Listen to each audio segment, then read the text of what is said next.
पल्लवी को बचपन से ही नृत्य से प्यार था। बारिश हो या बर्तनों की खनक, हर आवाज उसके लिए ताल बन जाती थी। पल्लवी, घर में अभ्यास ठीक है, लेकिन बाहर मंच पर नाचना हमें पसंद नहीं। क्यों माँ, मैं क्या गलत कर रही हूँ? बात गलत या सही की नहीं है। पढ़ाई, घर और लोगों की बातें भी हैं। पढ़ाई भी करूँगी, घर का काम भी, लेकिन नृत्य नहीं छोड़ूंगी। इतनी जिद क्यों बेटी? जिद नहीं माँ, सपना है, एक दिन अच्छी नर्तकी बनना है। रोकटोक के बीच पल्लवी ने बहस कम की और अभ्यास ज्यादा किया। फिर कदम बिगड़ गया एक बार और। सुबह के 5 बजे हैं, तुम सोई भी थी। प्रतियोगिता पास है माँ, कोशिश किए बिना नींद कैसे आएगी? जिला स्तरीय नृत्य प्रतियोगिता का पुरस्कार जाता है पल्लवी को। आज तुम्हारी मेहनत सबके सामने रंग लाई है। अब राज्य का मंच बाकी है माँ। राज्य स्तरीय नृत्य प्रतियोगिता का सम्मान मिलता है पल्लवी को। समय बीता, शादी हुई और पल्लवी नए घर की जिम्मेदारी में व्यस्त हो गई। संदूक में ये घुंघरू क्यों रख रही हो? नया घर है, सब संभालने में रियाज का समय कहाँ मिलेगा? समय मिलता नहीं, बनाया जाता है। हम बनाएंगे। और घर के काम हम बांट लेंगे, तुम घुंघरू बांधो। आपको मेरे नाचने से आपत्ति नहीं है? आपत्ति तब होगी जब तुम सपना दबाकर उदास बैठोगी।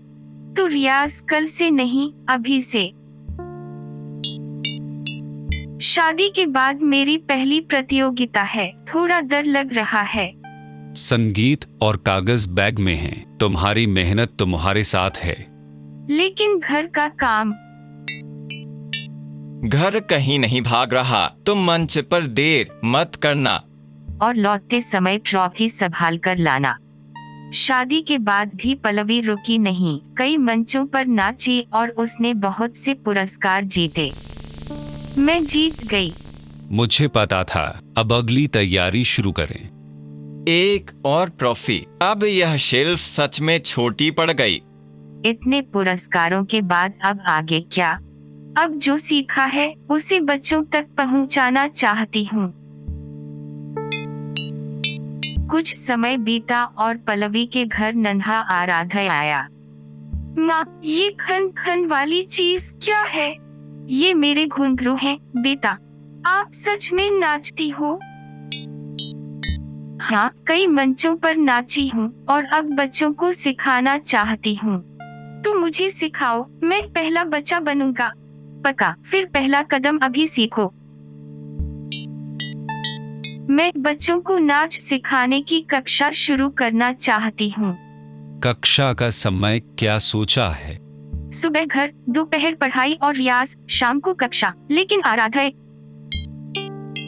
सब कुछ अकेले मत संभालो। शाम को मैं आराध्य के साथ रहूंगा। और जिस दिन देर हो, आराध्य मेरे साथ रहेगा। बरामदा खाली है, कल साफ करके वहीं से शुरुआत करते हैं। और नाम मेरा होगा ना? हाँ, आराध्य कला केंद्र और सखाई कल नहीं, आज से। मैंने बरामदा दिया था, झाड़ू नहीं। चलिए, केंद्र के मालिक, झाड़ू उधर रखी है। बरामदा तैयार हुआ और पहले दिन 4 बच्चे सीखने आए। आओ बच्चों, आज नाचने से पहले ताल सुनना सीखेंगे। मैम, मुझे एक भी स्टेप नहीं आता, सबके सामने डर लगता है। तो तुम बिल्कुल सही जगह आए हो। अगर सब हंसे तो? यहाँ कोई नहीं हंसेगा, मेरी तरफ देखो। 1 2 3 4। मैम, हो गया। मैम, अब तो बर्तन धोते हुए भी यही ताल रहेगी। 1 2 3 4। देखा, सबसे मुश्किल पहला कदम ही होता है। पल्लवी की कक्षा बढ़ती गई, लेकिन उसने अपनी पढ़ाई और खुद सीखना नहीं छोड़ा। तुम्हारी किताबें मेज पर हैं और परीक्षा वाले कागज भी। और हाँ, बर्तन मैं धो रहा हूँ, पूरी ताल में। पहले पढ़ाई, फिर अपना रियाज, उसके बाद बच्चों की कक्षा। माँ, क्या आप भी वीडियो देखकर सीखती हो? हाँ, जो सिखाता है उसे सीखना कभी बंद नहीं करना चाहिए। माँ, कैमरे में आप नहीं, पंखा दिख रहा है। अच्छा निर्देशक साहब, अब ठीक है, अब ठीक है। मैम, मैं दूसरे शहर में रहती हूँ, क्या मैं भी जुड़ सकती हूँ? दूरी स्क्रीन की है, ताल की नहीं। बिल्कुल जुड़ सकती हो। अब तो बरामदा छोटा पड़ गया। बरामदा नहीं, सपना बड़ा हो गया। फिर आया बच्चों के पहले बड़े मंच का दिन। मैम, मैं सारे स्टेप भूल गई, मुझसे नहीं होगा। मेरी तरफ देखो, पूरा नाच नहीं, बस पहली ताल याद रखो। अगर गलती हो गई तो अगला कदम सही कर लेना। मंच गलती से नहीं, रुक जाने से खाली होता है। और गलती हो भी गई तो कह देंगे वो नया स्टेप था। 1 2 3 4।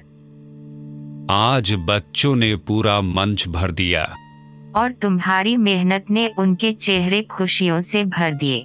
माँ, अब आपका सपना पूरा हो गया।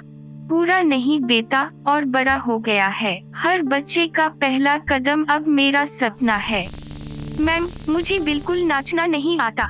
बहुत अच्छा, हम शुरू से सीखेंगे। 1 2 3 4। जिम्मेदारी कदम धीमे कर सकती है, रोक नहीं सकती। अगर मेहनत हो, सीखते रहने की लगन हो और अपनों का साथ हो तो हर सपना अपनी ताल पा लेता है।